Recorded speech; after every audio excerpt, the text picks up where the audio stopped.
assim, ó: e Jesus, tendo ouvido estas palavras, disse ao principal da sinagoga: não temas, crê somente. Vamos todos juntos? Vamos lá. Eu primeiro, depois vocês após mim. E Jesus, tendo ouvido estas palavras. Espera aí, que palavras foram que Jesus ouviu? Vamos lá de novo. E Jesus, tendo ouvido estas palavras, disse ao principal da sinagoga: não temas, crê somente. Jesus disse essas palavras: não temas, crê somente, a um homem que estava enfrentando uma grande dificuldade, um grande problema na sua vida, e somente um milagre, uma intervenção divina seria capaz de resolver o problema desse homem. Quem era ele, pastor? Ele era Jairo. A Bíblia Sagrada diz que ele era principal da sinagoga, ou seja, ele era um rabino, ele era o pároco, o vigário da sua igreja. E esse homem, ele estava vivendo um drama na vida dele. Era um homem rico, era um homem muito importante, muito bem articulado na sociedade da época, mas ele está vivendo um drama. Por quê? Porque a sua filhinha de 12 anos de idade estava enferma, doente. E diante dessa doença, ele iniciou uma verdadeira batalha na tentativa de resolver ou de pelo menos atenuar o sofrimento da criança. Pega a menina, leva nos médicos. A medicina naquele tempo era um tanto quanto limitada, tanto que não fora capaz de resolver o problema da criança. A cultura judaica era uma cultura muito mística, cheia de crendices populares. Então certamente passaram para ele muitas receitas, e ele fez tudo o que ele podia fazer para tentar curar sua menina. Mas a doença estava se agravando cada vez mais, e aquele homem percebeu que ele estava perdendo o que ele tinha de mais importante na vida dele: a sua filhinha de 12 anos de idade. E o pior, a menina estava morrendo, e ele já tinha exaurido todos os seus esforços. Ele já tinha feito tudo o que ele podia para resolver o problema da criança, sem êxito. Meu irmão, o que fazer quando você está enfrentando uma dificuldade, um problema, e tudo o que você podia fazer para resolver o problema você já fez? O que fazer, meu irmão, quando você está no fundo do poço? Quando você está num túnel sem saída? Eu costumo dizer que quando uma pessoa está no fundo do poço, só restam para ela duas alternativas. A primeira, a pessoa se entrega para o problema, deixa de lutar, deixa de acreditar e morre no fundo do poço. Ou caso contrário, só tem um lugar para ela ir: para cima. Mas para ela ir para cima, ela precisa que uma mão amiga seja estendida, que uma corda seja lançada, que uma ajuda seja proposta. E o Evangelho de Jesus Cristo é essa mão amiga que é estendida para as pessoas que estão no fundo do poço. O Evangelho de Jesus Cristo é a luz no fim do túnel para quem está atravessando um momento tenebroso na sua vida. E o Evangelho de Jesus Cristo chega até esse homem. Alguém chega para ele e diz assim: Jairo, eu não sei se você já ouviu falar de um homem chamado Jesus de Nazaré. Esse homem é impressionante. Quando ele se encontra com uma pessoa doente, um simples toque na pessoa, a pessoa é curada. Olha, muitos milagres ele realizou, ele abençoou muitas pessoas, libertou muitos oprimidos. Se eu fosse você, eu procuraria esse Jesus. Irmãos, parece simples um convite desse para procurar Jesus, mas não era simples para Jairo. Por quê? Porque Jairo era um homem religioso, ele era um líder religioso, e ele fazia parte de uma religião extremamente legalista. A religião era uma tradição familiar muito forte, era uma herança familiar. Os bisavós foram judeus, os avós foram judeus, os pais foram judeus, e ele é um líder, ele era um homem bem articulado na sociedade, e Jesus era considerado um agitador, um revolucionário. A mensagem de Jesus desafiava o status quo. Se ele deixa a teologia dele, a igreja dele, a tradição religiosa dele, para procurar Jesus, ele ia ser mal interpretado pelos seus familiares, iria perder amigos, as próprias pessoas às quais ele liderava, o que é que iriam dizer dele? Mas, meu irmão, o amor que ele tinha pela filha estava acima de qualquer tradição religiosa, de qualquer convicção teológica. Ele deixa de lado as suas convicções, as suas tradições, em nome do amor que ele sente pela filha, e ele vai à procura de Jesus. Veja, Jesus estava lá na cidade de Gadara, ele tinha libertado aquele jovem gadareno, que vocês conhecem a história, né? O homem, ele tinha, irmãos, aquele homem, ele era possesso por um espírito maligno? Não, ele tinha 2.000, pastor, demônios habitando dentro dele. Você já imaginou o que é isso, irmãos? Quando eu olho essa história, eu fico imaginando, sabe o que? A mulher de um cara que tem 2.000 demônios dentro. Porque tem mulher que é casada com um cara que só tem um demônio e já é duro. Tem mulher que é casada com um cara, mas o cara não tem nenhum demônio, mas ele é pior que o demônio. Agora imagine o cara que é possuído por 2.000 demônios. Jesus tem um encontro com ele, liberta aquele cara. E agora ele está indo em direção a Cafarnaum, então ele tem que atravessar o mar da Galileia. Ele entra num barco, atravessa o mar da Galileia. Quando ele desce nas imediações de Cafarnaum, ele é procurado por esse homem Jairo. Ficou sabendo que ele estava lá. E esse homem chega, cai aos pés de Jesus e conta a história dele. Senhor, eu estou com a minha filha em casa, doente, ela está morrendo. Eu preciso que o Senhor me ajude. E Jesus disse, levanta aí que eu vou com você até a sua casa. E eles saíram andando em passos largos, porque Jairo queria que Jesus chegasse o quanto antes na sua casa, porque a menina estava doente, a doença era grave, ela estava morrendo. Mas à medida com que eles iam caminhando, as pessoas, notando a presença de Jesus, iam se aproximando dele, porque todo mundo conhecia a fama de Jesus, todo mundo sabia do poder de Jesus, todo mundo sabia o que Jesus operava. De repente já tinha uma multidão em volta dele. Eles já não conseguiam andar em passos largos mais, tiveram que diminuir a passada, porque a Bíblia diz que todo mundo queria tocar em Jesus, todo mundo queria encostar em Jesus. Foi nesse ponto da história que aconteceu um outro milagre que todos vocês conhecem, que é o milagre daquela mulher hemorrágica. Uma mulher que há 12 anos sofria de um fluxo perene de sangue. As mulheres entendem bem isso. É como se vocês chegassem no período menstrual e aquilo não parasse, continuasse por 12 anos seguintes. A Bíblia diz que aquela mulher já tinha gastado tudo que ela tinha com médicos e doutores, e o estado dela foi de mal a pior. E a exemplo de Jairo, ela também tinha ouvido falar de Jesus, e quando ela ouviu falar de Jesus, ela determinou para ela mesma, ela disse assim, eu determino que se tão somente eu encostar num pedacinho da roupa de Jesus, eu serei curada. Mas ela não ficou em casa esperando, ela saiu da casa dela. Mais um detalhe que eu quero dar para vocês aqui, segundo os eruditos da Bíblia Sagrada, essa mulher morava na Cesareia. Da Cesareia até Cafarnaum, onde Jesus está, são cerca de 35 quilômetros de distância. Essa mulher, de duas uma, ou ela caminhou 35 quilômetros, ou andou 35 quilômetros no lombo de um jegue, que era o meio de transporte mais na época. No lombo do jegue ou a pé, para quem estava 12 anos sofrendo de um fluxo de sangue, de uma menstruação intermitente, o grau de dificuldade era o mesmo. Mas acontece, meu irmão, que quando uma pessoa acredita num milagre, ela faz tudo o que está ao seu alcance para receber esse milagre. E ela foi até onde Jesus estava. E de repente ela chega, está aquela multidão toda, mas nós vamos ver a história aqui, pelo ponto de vista de Jairo, tá?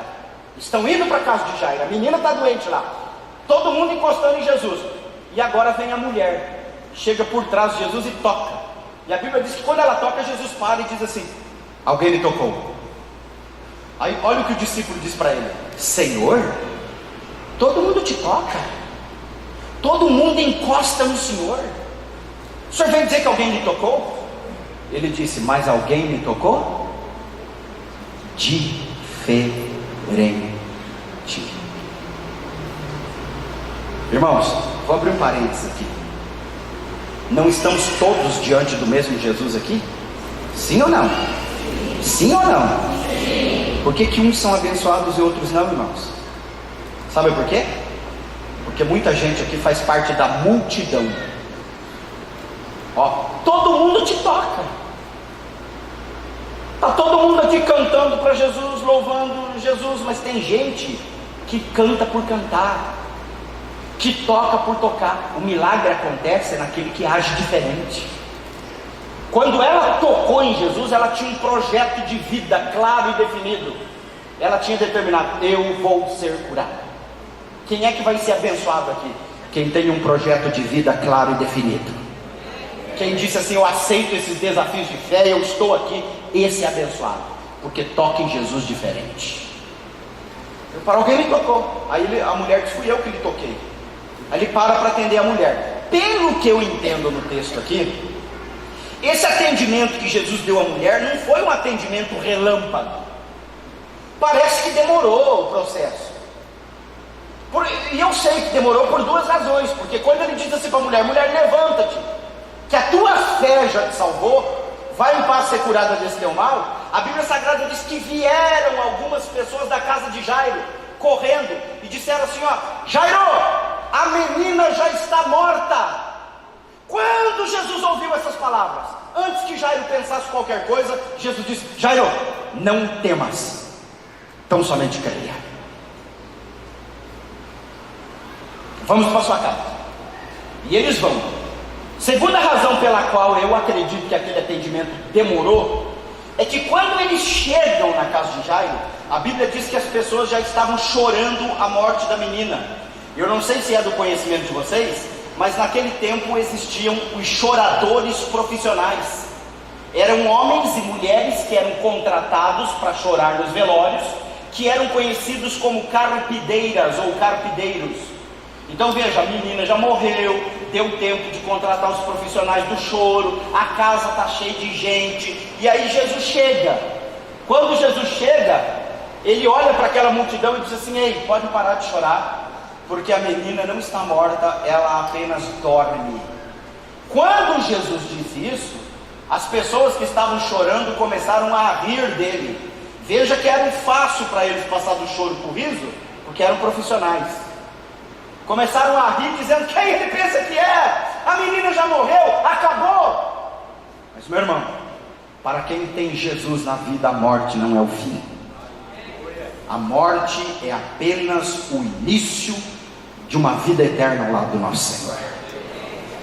Aí Jesus falou, Jairo, vem cá, tira para fora da casa as pessoas que estão rindo, tira para fora da casa as pessoas que não acreditam em mim. Só entra comigo Pedro, Tiago, João, o pai e a mãe da menina.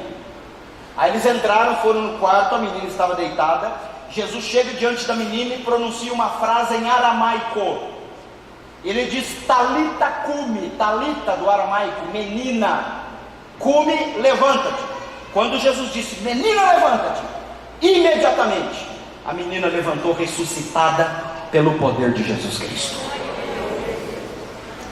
Agora, meu irmão, essas palavras que Jesus disse aqui no versículo de número 36, não temas, crê somente, elas podem mudar completamente a sua vida hoje à noite, se você mudar a sua atitude e a sua postura em relação às coisas de Deus.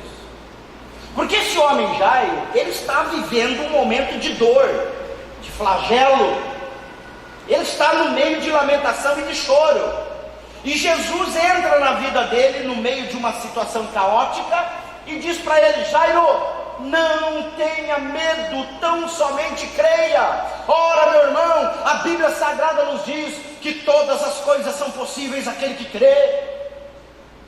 Não importa a tua situação, não importa o que esteja acontecendo no seu casamento, na sua vida financeira, Não importa o fato de você estar aqui hoje doente, desenganado pela medicina. Não importa o fato de você estar endividado, com sérios problemas na sua vida. Todas as coisas são possíveis para Deus, quando nós acreditamos que Ele pode realizar essas determinadas coisas na nossa vida. Eu quero tirar algumas lições desse texto aqui hoje. Quantas o tempo me permitiu. Interessante o seguinte, que quando Jesus cura a mulher hemorrágica, as pessoas vêm da casa correndo e diz para ele assim: Jairo, a menina já está morta. Antes que Jairo pensasse qualquer coisa, Jesus disse: Jairo, não temas, crê somente. Em outras palavras, Jairo, não permita que essas palavras negativas dominem a sua mente. Não permita que essas palavras negativas acabem com a sua fé. Continue com a mesma fé e a mesma convicção de quando você me procurou. Sabe o que me chama a atenção aqui, irmãos? Muitos de nós, muitas vezes ouvimos palavras negativas a respeito da nossa vida, que é como se jogasse um balde de água gelada na nossa fé. Quantas vezes, meu irmão jovem, você estava determinado a realizar alguma coisa na sua vida, e uma pessoa, com uma frase que ela lhe disse, ela te desmotivou, ela acabou com a tua fé, ela te desmoronou. Você vai compartilhar com uma pessoa o sonho que você tem. Rapaz, vou abrir o meu negócio próprio. Ah é? Me conta aí. Ó, meu negócio vai ser assim, assim, assim, assado. Eu já aluguei um ponto, tal, tal. O cara chega, agora eu vou ganhar dinheiro, minha vida vai dar certo. Aí o amigo olha para você e diz: rapaz, se eu fosse você, eu ia ter um cuidado. Conheço muita gente que tentou abrir um negócio e quebrou a cara. Você sabe que o Brasil está numa crise, o presidente assumiu, vai assumir em janeiro, a gente não sabe o que vai acontecer no Brasil. Cuidado! Pronto, acabou com a fé do irmão. O irmão que estava determinado a realizar, agora está com dúvida. Ou a irmãzinha chega para outra e diz: ô minha amiga, vem cá, deixa eu te contar uma novidade. Vou construir minha casa. Sim, comprei um terreninho, contratei um pedreiro, já comprei os materiais de construção, agora eu vou devagarzinho, vou construir minha casa e vou sair do aluguel. Aí a outra olha para ela e diz: minha irmã, vai com cuidado, que esse negócio de construção é complicado. Construção a gente imagina gastar tanto, acaba gastando o dobro. Cuidado para não dar o passo maior do que a perna, esses pedreiros são tudo enrolado. Acabou com a irmã. É o pastor que se levanta e diz: irmãos, nós vamos construir um grande templo aqui e vamos ganhar muitas almas para Cristo. Ih, o pastor está ficando gaga. E esse homem, quando é que ele vai parar de construir? Desde que eu conheço ele, está fazendo alguma coisa? Não, pastor, do jeito que está aqui está bom, ó, a igreja é confortável, tem ar-condicionado. Para que se incomodar com isso? Quer dizer, a menina já está morta. Irmãos, infelizmente, a maioria das pessoas com as quais nós compartilhamos a nossa vida hoje, pessoas que trabalham com você, que estudam com você, que sentam do seu lado aqui na igreja, são pessoas extremamente negativistas. Eu tenho horror de gente negativa, gente que para ela tudo é complicado, tudo é difícil. Nada é bem assim, meu irmão, vamos pensar direito, vamos ver. Sabe por quê, irmão? São essas pessoas que estão dizendo assim para nós: ó, a menina já está morta, você não vai conseguir, é muito difícil, pensa bem, não faça isso. E a gente deixa de viver o melhor de Deus porque a gente tem medo de ousar, de acreditar, de dar um passo, de arriscar, porque nós estamos preocupados com a opinião dos outros. Pastor, eu conheço gente na igreja que ele ainda não se batizou. Sabe por quê, pastor? Porque ele está preocupado com a opinião da família que é católica. Ah, mas se eu me batizar, o que vão dizer minha família? Meu irmão, você prefere agradar a Deus ou ao homem? Porque a Bíblia diz assim, ó: ou você agrada a Deus ou agrada os homens. Quer dizer, você vai limitar o que Deus tem para você por causa da opinião dos outros? Tem gente que ainda não é dizimista na igreja, sabe por quê? Porque ele fica dando ouvidos a pessoas erradas que estão dizendo assim: a menina já está morta. Tem medo do que os outros vão dizer quando souber que ele está contribuindo com 10% do que ele ganha na igreja. E aí o que você está fazendo? Está limitando a ação de Deus na sua vida, está deixando de experimentar o melhor de Deus, o milagre de Deus, porque está dando ouvido. Quando disseram assim, Jairo, a menina já está morta, Jesus disse, Jairo, não tenha medo, então somente creia. Não deixe essas palavras entrar na sua mente. Continue na mesma fé, na mesma convicção de quando você me procurou. Quem está entendendo diz amém. Então, meu irmão, quando alguém chegar para você e dizer, você não vai conseguir, é complicado, é isso e aquilo, diga assim, em nome de Jesus Cristo, eu vou conseguir sim, eu vou dar o passo, eu vou fazer, porque Ele é o meu pastor e Ele é o meu sustentador. Não dê ouvido a essas pessoas, a esses mensageiros do negativismo. Segundo,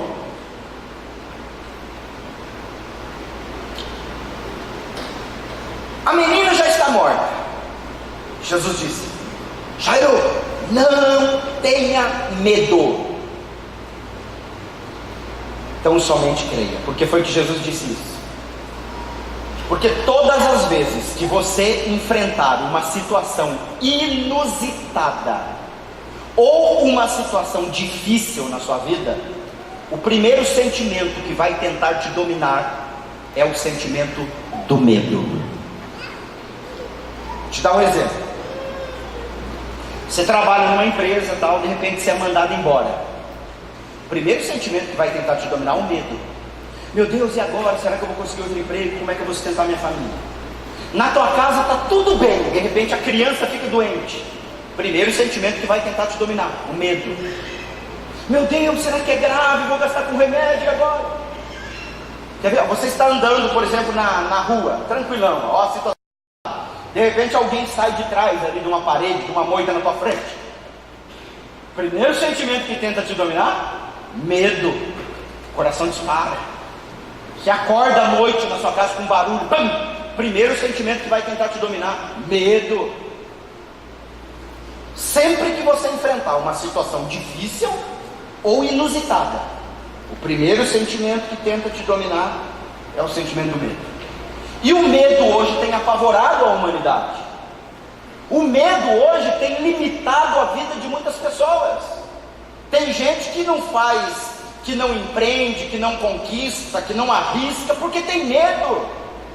E existem pessoas que são escravizadas pelo medo, porque o diabo também ele usa esse sentimento do medo para dominar a vida das pessoas, para escravizar as pessoas. Primeiro, deixa eu dar um exemplo aqui.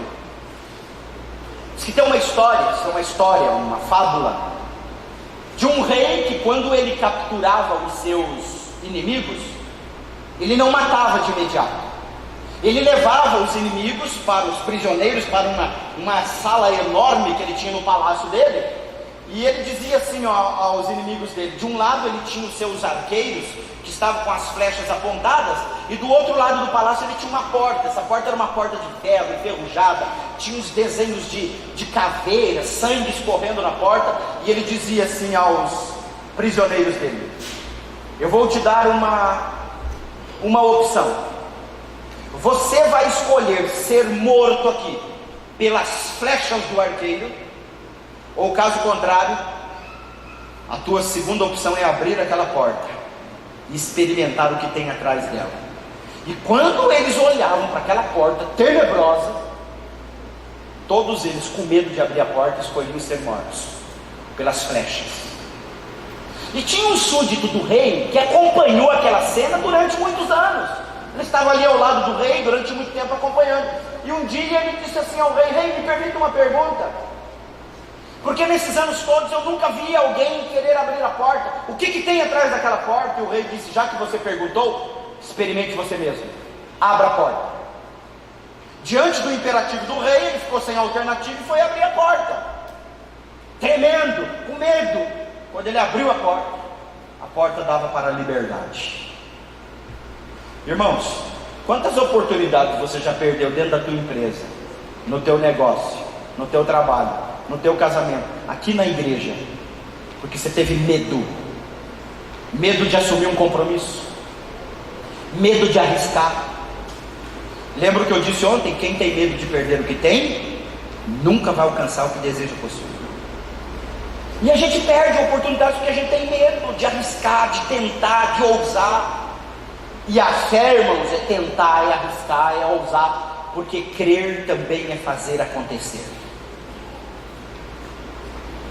Segundo, eu vejo tanta gente hoje que é escravizada por medos psicológicos. Medo. Por exemplo, tem gente que vem aqui para a igreja e ele fica aqui, ele não consegue relaxar no culto. Ele fica preocupado com a casa dele, porque ele tem medo de que enquanto ele está aqui na igreja, alguém entre na casa, assalte, roube. Já sai de casa assim, ó, pro marido, ó, a mulher pro marido: você desligou o ferro? Desliguei. Você fechou a janela do fundo? Sim. Tem certeza? Sim. Trancou a porta? Sim. E vem para cá e fica pensando. Isso não é revelação não, para ficar tranquila, viu? Tem umas irmãs que fizeram isso hoje. Mas sabe o que é? É um medo que isso aconteça. É um medo que alguém entre na casa e roube. Eu conheço gente, por exemplo, que não viaja de avião, nem de ônibus, porque tem medo. Ela acha que se for viajar vai acontecer um acidente, vai morrer. Pastor, eu já vi crente que tem medo de assombração. Ih, tem muito. Eu já vi crente que tem medo de morto. Um dia atendi um e ele falou assim: pastor, eu morro de medo de morto. Se ele visse uma coroa de defunto, um dia sem dormir, um carro funerário, uma semana sem dormir. Se ele visse um morto na frente, 2, 3 meses sem dormir. Eu falei: rapaz, o que o morto vai fazer? Não vem puxar minha perna à noite. Ó, tem muita gente que riu aqui que tem medo também. Tem uns adolescentes aqui, ó, que vez por sempre, no meio da noite, 3 horas da manhã, vai no quarto do pai e pula no meio do pai e da mãe. O pai e a mãe falam: o que você está fazendo aqui? Estou com medo. Ó, atendi um sujeito numa igreja em São Paulo. O cara tinha quase 2 metros de altura. Eu tinha que subir numa cadeira para orar por ele. Esse cara sofria de um pavor noturno. Olha que coisa interessante. Quando escurecia, ele virava uma criança. Ele pulava na cama e não tinha quem tirasse o sujeito da cama.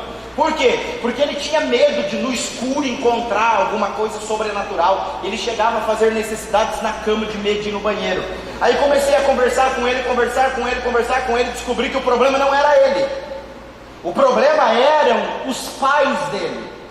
Porque os mais antigos, eles tinham a mania de encher a cabeça da garotada com essas histórias Spielbergianas de fantasma, de mula sem cabeça, de lobisomem, de morto que volta, de casa mal assombrada. Vocês lembram disso ou não? E aí criou o quê? Uma geração de crianças medrosas. Vocês lembram que antigamente a criança tinha dificuldade para parar de fazer xixi na cama? Criança com 7, 8 anos fazia xixi na cama e levava na benzedeira para benzer e tal. Por que a criança fazia xixi na cama? Porque tinha medo. O pai ficava enchendo a cabeça deles com essas histórias. Quem disse que o menininho à noite, com a bexiguinha cheia, levantava para ir no banheiro? Dava vontade de fazer na cama mesmo. Você já viu como é que fazia criança dormir antigamente? Ó, dorme neném, que a cuca vai pegar.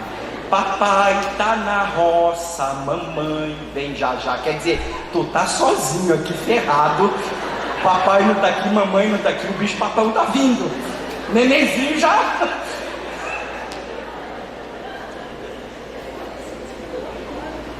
As crianças cresciam com medo. Ó, tem uns marmanjos aqui que riram também, pastor, que se a esposa e os filhos saírem de casa, ele liga pro amigo: vem dormir comigo. Medo. Tem gente que tem medo de morrer, tem gente que tem medo de ser assaltado. Tem uns irmãos, por exemplo, que tem medo de morrer do coração. Aí ele dá uma corridinha, o coração dispara um pouquinho, ele já... eu vou no médico porque é coração. Não é que é coração, tem medo de morrer do coração. Você pode ver assim, ó, quando alguém morre do coração, perto da gente ou na família, no outro dia todo mundo fazendo exame, irmãos. É todo mundo médico e fazer exame, check-up. Por quê? Porque tem medo de morrer. Quando uma pessoa é governada pelo medo, aquilo que ela teme tem grandes chances de acabar acontecendo com ela. Jó, ele dizia assim, ó: as coisas que eu temo me sobrevêm, e as que eu receio acontecem comigo. Tem a história de um sujeito que ele morava num sobrado, e uma determinada madrugada, 3 horas da matina, a mulher dele acorda ele. Um barulho na casa, pam! E a mulher acorda ele: meu bem, meu bem, meu bem, tem ladrão em casa, tem ladrão em casa. O cara virou para o outro canto e: meu bem, você não escutou o barulho? Tem ladrão em casa, vai lá ver, seu velho preguiçoso. Aí ele levanta, calça o chinelo, coloca o roupão, como se estivesse fazendo aquilo pela milésima vez, falou: eu vou lá, mulher. Aí ele vai. Quando ele está descendo as escadas, que ele chega lá embaixo, ele se depara com um sujeito, máscara de esqui na cabeça, um 38 em punho. O cara olha e fala: ó, isso é um assalto, o senhor fica quieto, pega tudo que o senhor tem de valor e me passa, que não vai acontecer nada com o senhor. Sem outra alternativa, ele vai lá, pega dinheiro, joias, o que ele tem de valor, entrega para o ladrão. O ladrão diz: o senhor tem uma boa noite, que eu estou indo embora. Aí ele fala: sou ladrão, antes do senhor ir embora, será que o senhor não me faz um favor? O ladrão falou: o que o senhor quer? Sabe que o senhor podia subir para pelo menos cumprimentar a minha esposa, que faz 30 anos está esperando pelo senhor? Quer dizer, qualquer barulhinho em casa é ladrão, cachorro late é ladrão, meu Deus, vão assaltar nossa casa. O ladrão veio. Então, meu irmão, olha aqui para mim, repreenda em nome de Jesus os maus pensamentos, as más ideias na sua cabeça. Sabe esse negócio de que quando o filho sai de casa, as mulheres são assim: mamãe, posso ir numa festa tal? Vai, filho, mas 10 horas você tem que estar em casa. O filho saiu, ela já está se escabelando. Por quê? Porque só está pensando besteira. E se assaltarem, e se matarem, e se sequestrarem, e se um nóia pegar ele? Aí vai passando o tempo, quando o filho chega em casa, vai passando o tempo, vai dando 10 horas, o menino não veio. Aí Deus me livre. Aí a mulher tá, e o marido acorda: o que foi, mulher? Não, 10 horas, não veio ainda, aconteceu alguma coisa. Telefone toca: não vou nem atender, não vou. Só está pensando besteira.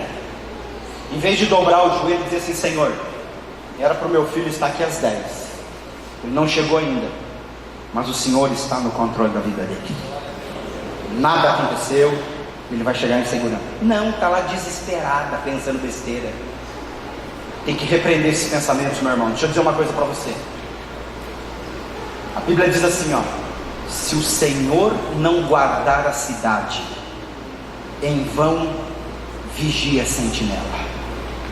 Se Deus não estiver no controle da nossa vida, não adianta seguro de vida, não adianta alarme, não adianta grades, não adianta nada. Mas o Salmo de número 144 diz que quando nós confiamos em Deus, Ele guarda a nossa vida, Ele guarda a nossa casa, e Ele guarda até a rua onde nós moramos.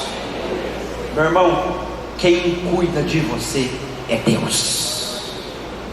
É Deus. É nele que nós temos que confiar. Levo os meus olhos para os montes, de onde me virá o socorro? Socorro vem do Senhor. Nosso socorro vem sempre de Deus.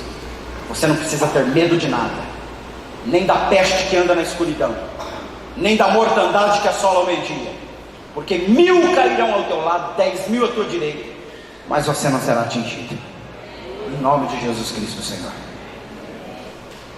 Terceiro, quando Jesus chega na casa de Jairo, ele pede para sair da casa, para Jairo tirar da casa as pessoas que estão rindo. Sabe o que me chama a atenção aqui? Muitos de vocês têm se envolvido e têm se relacionado diariamente com pessoas que não têm a fé que vocês têm, que não servem o Deus que vocês servem. Muitos de vocês têm aberto a porta da casa de vocês e levado lá dentro pessoas cheias de vícios e perversões, pessoas que só falam coisas erradas nas horas erradas, Pessoas que muitas vezes sutilmente vão dentro da sua casa para criticar a sua fé, para falar mal do seu pastor, para falar mal da sua igreja. E sabe o que vai acabar acontecendo com você? Você vai ser influenciado por essas pessoas. E não sou eu que estou dizendo, é a Bíblia que diz. 1 Coríntios 15:33. As más conversações corrompem os bons costumes. É por isso que o Salmo de número 1 vai nos dizer assim, ó: bem-aventurado o homem que não anda segundo o conselho dos ímpios, nem se detém no caminho dos pecadores, nem se assenta na roda dos escarnecedores. Antes tem o seu prazer na lei do Senhor, e nela medita de dia e de noite. Então, irmãos, nós temos que tomar cuidado com as pessoas que estão do nosso lado e com as mensagens que elas estão lançando na nossa mente e na nossa vida. Porque muitas vezes são essas pessoas que estão dizendo: ó, a menina já está morta, e você está entrando na delas. Jovens têm que tomar cuidado com quem vocês se relacionam, na escola, na faculdade, que se aproximam de vocês para dizer assim: ó, a menina já está morta, é só uma vezinha, vamos fazer isso daqui, isso não tem nada a ver. Hoje tem muito, isso não tem nada a ver. E vocês estão embarcando, estão deixando de receber o milagre que Deus tem para vocês, porque estão dando ouvidos àqueles que estão dizendo: a menina já está morta. Tira para fora da casa as pessoas que não acreditam em mim. Meu irmão, tira da tua vida as pessoas que são má influências. Presta atenção no que eu vou te dizer: quem anda com urubu vai acabar comendo carniça. Se você andar aqui na igreja, irmãos, com um grupinho de pessoas que vive reclamando de tudo, que vive criticando tudo, que para ele nada está bom, a tua vida espiritual vai para o buraco. Anda aqui na igreja ao lado de quem gosta de orar. Anda aqui na igreja ao lado de quem gosta de estudar a Bíblia. Anda aqui na igreja ao lado de quem está comprometido com o reino. Você vai ver o que vai acontecer com a tua vida espiritual, ó. Lá fora a mesma coisa. Você que trabalha na empresa, anda ao lado daquelas pessoas lá na empresa que só reclama do patrão, que reclama da meta, que reclama do país, que reclama de tudo. Você vai ver, você vai andar desanimado, vai andar como um fracassado. Chega lá na tua empresa, vê quem é águia lá, vê quem é o bambambam, vê quem é o cara que cumpre as metas, vê quem é o cara que está tanto tempo na empresa e tem o prestígio do patrão. Diz: eu vou andar ao lado desse cara aqui, ó. Você vai ver o que vai acontecer com a tua vida, ó.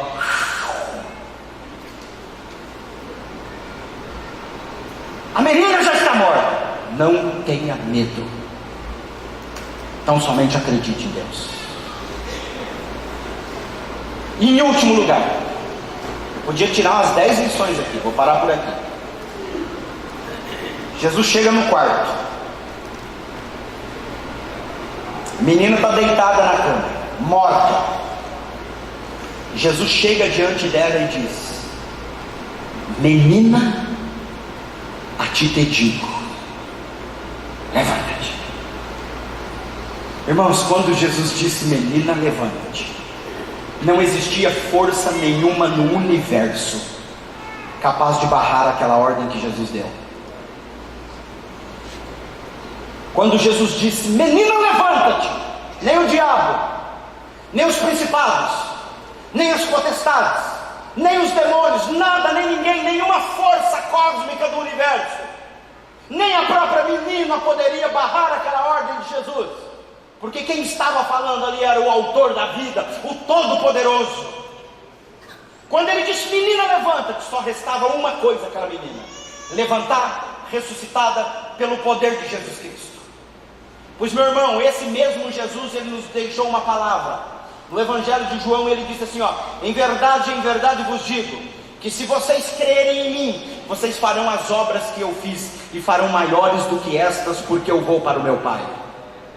Hoje nós vamos nos levantar aqui em nome de Jesus Cristo, e nós vamos determinar a derrota de todos os nossos inimigos, dos nossos problemas, das nossas dificuldades, e nada nem ninguém vai impedir a sua vitória, porque nós vamos determinar no nome de Jesus Cristo, Senhor. Irmãos, A última notícia na vida de Jairo era uma notícia de morte. A menina já está morta. E Jesus entra na vida dele e transforma a morte em vida. Qual foi a última notícia que você ouviu na sua vida?